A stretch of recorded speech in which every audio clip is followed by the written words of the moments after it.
Eikä tarvitse miettiä, kun mäkin istun tälleen rentoutuneena, niin enää, että mihin me ollaan menossa. Joo, mutta et sinä paljon jännittänytkään tuossa. Että sillä lailla täytyy sanoa, hyvä esittäminen koiran kanssa olit. Sä luotit koiraan reippaasti esitit. Siihen ei mikään semmoinen himmailu ei tarttunut siihen koiraan. Ja todella reilusti. Ja vielä... Hyvä. Itellä oli sanonut, että mä jännitin paljon enemmän kuin aika usein. Mutta... Se voi vielä sanoa semmoisenkin, että mä oon Savosta lähtöisin ja sanotaan, että savolaisten puheet on vastuu kuulijalla, niin sä ymmärsit kaiken mitä minä sanon. Oliko koira semmoinen niin kuin oletit? Aika lailla. Ehkä niinku, no semmoisia ihan jotain pieniä, niinku, että sitä mä epäilin, että toi seinä voi olla sille kova paikka, kun eihän semmoista tule koskaan. Ja mä tiesin, että mä oon niin iso niinku, tuki ja turva siellä takana, että siinä se kyllä niinku, sanoo, mutta olin niinku, yllättynyt siitä, että se oikeasti puolusti myös itseään. Joo. Että vähän piti voimistaa uhkaa siinä. Mutta että, mä olisin niinku, olettanut, että se voisi olla ollut epävarmempikin siinä. Mutta että aika lailla on niinku... Hienosti Klaara, siinäkin se esitteli niinku kalustonsa, että ei ole reikiä. Joo. Hyvä tällä purraan kyllä. Laukauksissa ei ole ongelmaa, se on laukausvarma. Häntä vaan olisi pystynyt. Joo, se missä on. Eikä ole juoksepäästävyyden kanssa, ei tuossa alkurennossa tilassa, kun hyökkäisten jälkeenkin se palautuminen on tosi hyvä. Joo, se on hienoa. Palautuu ja on ystävällinen, se jopa vähän niin kuin kuittasi. Tässähän se ei kuitannut, tervehtinyt. Tuolla se seinällä se kuittasi sitten, että terve. Me tehtiin jotain yhdessä, niin nyt voi niinku. Eli koko testiajan hyvän tahtoinen juoksepäästävä avustuskolla. Sitten kovuus, pehmeyslinja. No se ei esittänyt meille paljon pehmeyttä. Tynnyri otti vauhdista kiinni, kontaktiin siihen. Joo. Nokka meni ympäri. Tynnyri pyöri. Joo, ei se haalari otti heti siinä ja tutki sen ja uskasi. Noissakin hyökkäyksissä niin ei sille paljon mene pakki päälle, vaikka sen uhkaa annetaan. Se on kohtuullisen kova. Se on hyvä, että se pysähtyy siihen, että ei mene enää ihan kovaan. Se on niin kuin, sillä ei ole järkeä.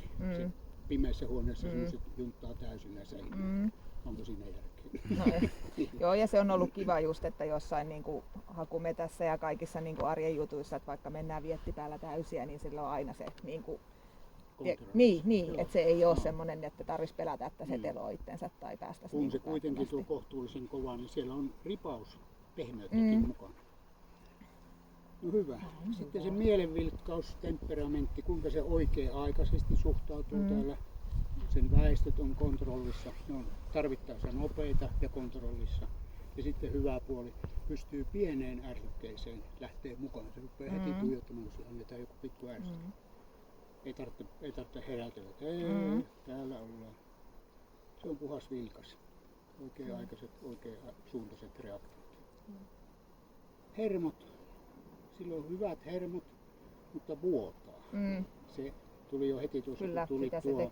Se vuotaa, pikkasen lähtee jopa sitten ääntämäänkin. Ei enää pelkkä nenänvihellys ole, vaan se vähän lähtee pistämään välillä. Ja se on silloin, kun ei tapahdu mitään. Niin sitten kun tapahtuu, niin sitten ei vuoda. Eikä se on ihan oikea-aikaisesti. Se on niin kuin hieman rauhaton 1A. Se kuvastaa sen pikkulähetyksen ja sen vuotamisen. Ja se on hyvät arjenhermot, että ei niissä ole ollenkaan vikaa. Taisteluhalu, pieni koira, verrattain pieni koira, hyvä suuri moottori. Siellä ei ole mikään moponkone, vaan siellä on nyt sitten joku V6. Joo, siellä on kaukkarin kone. se jaksaa vääntää kyllä. Ja hyvällä otteella tuli sitten tuohon keppi. Alkuunhan se vähän luisti sieltä se keppiote. Joo, se ei ole ikinä noin kovalla lelulla leikkinyt, että kun aina se on otti sen sinne taakse ja sitten oli vääntöä. Ja noissa hyökkäyksissä niin siinä riittää puhti sitten. Se on suuri ja se on valtava moottori sille. Puolustushalu, olit sen kanssa liikkeellä, muodostitte sen pienimmän lauma, todella haluaa puolustaa. Se oli ihan tosissaan siinä ja sieltä akre-alue tulee jo esille. Ja hyvin palautuu siitä, ei ollut ongelmia hyökkäjän kanssa lähteä sitten mihinkään. Se on +3 kohtuullinen ja hillitty. Samaten tuo terävyys, pikkusen piti voimakkaammin uhka antaa sille se ensimmäinen, sitten no ei tässä nyt kun ei ole mamma tukena, niin mihinkään aleta, mutta sitten se sanoi, että no ei tuo äijä asetu muuten, pitää sille jotakin sanoa. Sitten se otti kaluston esille ja alue ihan puhtaasti käytössä ja Joo. miten hienosti putoavutte. Lyhyt matka, keppi pois ja käännön kohti, niin se kuittaa. Joo. Terve. Hieno palautuminen. Eli terävyys kohtuullinen ilman jäljelle jääviä hyökkäysalueita, ja se on se tärkeä pointti. Kyllä. Toimintakyky, sen rohkeus toimia, tarvitseeko se sun apua? No ei se tarvitse. Se pystyy toimimaan itse ja silloin moottorista tulee virtaa lisää ja sitten kaikki pelaa sen jälkeen. Sen toimintakyky on +2 hyvä. Uskaltaa toimia. Kyllä. Ja varmasti uskaltaa mennä pimeeseenkin mettään hakemaan. Joo, ei mulla ollut, tai on maasto mikä hyvänsä, niin ei tarvitse.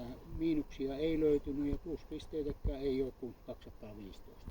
Ja ruksiruudussa hyväksi. Niin, joo, se on vielä viimeinen ruksi. Sekin vielä. Kiitoksia. Jo hieno siellä. Niin, oli sulle annettu johdoit. Joo.